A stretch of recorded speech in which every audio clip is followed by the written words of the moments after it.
A special thank you to each of our subscribers who make this channel possible. Here's today's story. In a bold move aimed at addressing crime in Washington, D.C., Senator Jim Banks, a Republican from Indiana, has introduced legislation that seeks to redefine the classification of youth offenders. This initiative, known as the DC Criminal Reforms to Immediately Make Everyone Safe Act, or the DC Crimes Act, aims to lower the age threshold for youth offenders from 24 to just 18.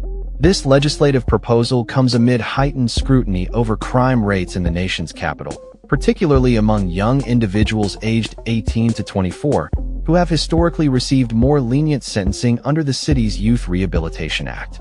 The proposed changes would not only redefine youth offenders, but also eliminate judicial discretion, mandating that judges cannot impose sentences below established minimums for these individuals. Furthermore, the bill seeks to prevent the D.C. government from altering mandatory minimums or sentencing guidelines for any crime, ensuring a stricter approach to criminal justice in the district.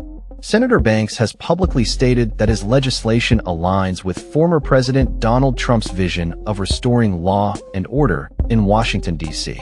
He emphasized the importance of enforcing real consequences for violent crime, stating, "Make Washington, D.C. safe and great again."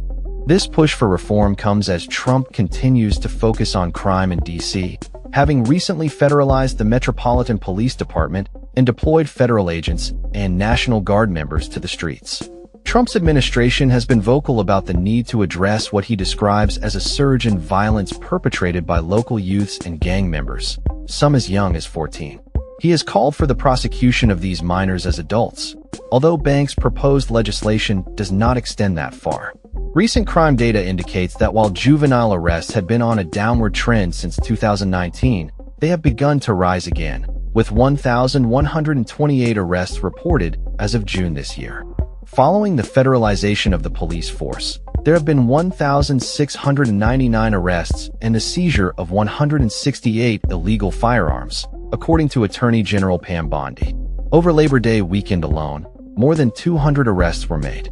Banks' bill, which is also being championed in the House by Representative Byron Donalds from Florida, is set against a backdrop of a broader crime crackdown initiated by Trump. As this legislative battle unfolds, it remains to be seen how D.C. Mayor Muriel Bowser will respond to these proposed reforms. The mayor's office has yet to comment on the implications of the D.C. Crimes Act.